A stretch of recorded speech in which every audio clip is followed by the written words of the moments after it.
పరిశుద్ధ నామమునకు మహిమ కలుగునుగాక.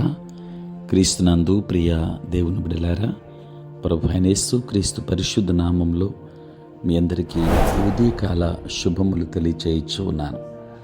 ఈ దినమంతయు మీకు మీ కుటుంబానికి దీవెనకరముగాను ఆశీర్వాదకరముగాను దేవుడు అనుగ్రహించాలని మీ కొరకై ప్రార్థిస్తూ ఉన్నాను. నేటి దినము కొరకు ఏర్పాటు చేయబడిన దేవుని వాక్యము కీర్తనల గ్రంథం 60వ సంకీర్తన 12వ వచనం. దేవుని వలన మేము శూర కార్యములు జరిగించెదము, మా శత్రువులను అనగదొరుకువాడు ఆయనే. ప్రియులారా, నేటి దినము కొరకు ఏర్పాటు చేయబడిన ధ్యానాంశము విజయం తరువాత.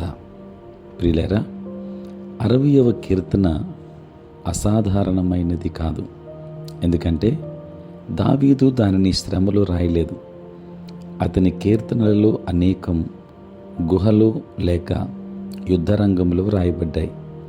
అయితే ఈ కీర్తన అతడు ఒక గొప్ప విజయం సాధించిన తరువాత వ్రాసినట్లుగా చూస్తాం. దేవుని ప్రజల నిమిత్తం సైన్యం ఎదోములో ఘన విజయం సాధించింది. ప్రియులారా, ఈ కీర్తన ద్వారా మనం ఏమి నేర్చుకోగలం అంటే, మొదటిగా విజయం తర్వాత కూడా మనం జాగ్రత్తగా ఉండాలి. ప్రియులారా, దేవా మమ్ము విడనాడనీయవు, మమ్ము చెదరగొట్టి ఉన్నావు, నీవు కోపపడితివి, మమ్ము మరలా బాగు చేయము అని మొదటి వచనంలో చూస్తాం. దేవా మమ్ము విడనాడి ఉన్నావు, మమ్ము చెదరగొట్టి ఉన్నావు, నీవు కోపపడితివి, మమ్ము మరలా బాగు చేయము. ప్రియులారా, దావీదు దేవునికి ఎలుగెత్తి ఇలా మొరపెట్టాడు, ఓ దేవా, మేమిప్పుడు ఒక గొప్ప విజయాన్ని సాధించాం. అయితే ఇంకా చేయవలసిన యుద్ధాలు ఉన్నాయి. దేవుని ప్రజలలో గొప్పవారు కూడా తమ విజయాల తరువాత ఘోరమైన ఓటమి పాలయ్యారు.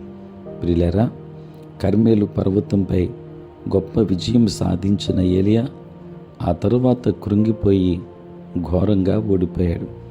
యుద్ధం గెలిచిన తర్వాత కూడా మనం ఆ విజయాన్ని బట్టి జాగ్రత్త వహించాలి. రెండవది, మనమెల్లప్పుడూ దేవుని ధ్వజాన్ని ఎత్తుపట్టుకోవాలి. ప్రియులారా, విజయం సాధించిన తర్వాత కూడా మనం ఆయనకు రాయబారులముగా ఉన్నాం. సత్యము నిమిత్తము ఎత్తిపట్టుటకై నీయందు భయభక్తులు గలవారికి నీ ఒక ధ్వజమునిచ్చి ఉన్నావు అని 4వ వచనంలో చూస్తాం. మనం ఒక సత్యమనే ధ్వజాన్ని పట్టుకొని ఉన్నాం. ఎందుకంటే మనం దేవుని వాక్యం కొరకు నిలబడి ఉన్నాం. విజయం సాధించిన తర్వాత ధ్వజాన్ని క్రిందికి దించకూడదు. దేవుని మహిమ నిమిత్తమై ఆ ధ్వజాన్ని ఎత్తిపట్టుకునే ఉండాలి. ప్రియులారా, మూడవది, దేవునికి మహిమ చెల్లించాలి. దావీదు తాను చేసిన వాటన్నిటిలో దేవునికి మహిమ చెల్లించాడు. ప్రియులారా, విజయాన్ని మీ లెక్కలో వేసుకోవడం సులభమే. విజయం సాధించిన తర్వాత ఇది నేను సాధించాను అని చెప్పుకోవడం సులభమే. గర్వము ముందుకు నడుస్తుంది, అది ఓటమికి దారితీస్తుంది. దేవుని బిడ్డలారా, దేవుడు మీకు విజయం ఇచ్చిన తర్వాత కూడా మీ అజాగ్రత్త వలన మీరు బలహీనపడవచ్చు. సాతాను మరలా దాడి చేయడానికి పొంచి ఉంటాడు. విజయాన్ని మీరు ఎలా మూసివేస్తారు? దేవుని ధ్వజాన్ని ఎల్లప్పుడూ చేతపట్టుకుని ఆయనకు మహిమ చెల్లించండి. ఈసారి దేవుడు మీకు విజయం ఇచ్చినప్పుడు ఆయన వాక్య సత్యములో స్థిరముగా నిలిచి కాలక్షేపము గర్వముతో కూడిన ఆలోచనలను నివారించండి. సమస్త మహిమ దేవునికే చెందుతుంది. కనుక దేవుడు మనకిచ్చిన విజయము తరువాత మనం జాగ్రత్తగా ఉందాం. దేవుడు మనకిచ్చిన విజయము తరువాత మనం ఎల్లప్పుడూ దేవుని ధ్వజాన్ని ఎత్తిపట్టుకుందాం. దేవుడు మనకిచ్చిన విజయం తరువాత మనం దేవునికి మహిమ చెల్లించేవారు ఉందాం. దైవాశీర్వాదాలు పొందుకుందాం. దేవుడు మిమ్మల్ని మీ కుటుంబాన్ని బహుగా దీవించునుగాక. ఆమేన్. ప్రార్థన. పరిశుద్ధుడని స్తోత్రాలు. రాత్రంతయు కాపాడారు నాయన. ఉదయం లేచి మేము స్తుతించే భాగ్యం ఇచ్చారు. నీ స్తోత్రాలు. ఈ దినమంతా కూడా మీ సన్నిధి మాతో ఉంచండి. మీ ప్రసన్నత మాకు దయచేయండి. నేటి మా పనులలో, ప్రయాణములలో, పరిచర్యలు మీరే తోడుగా ఉండండి. కృపామయుడా నీకు స్తోత్రాలు.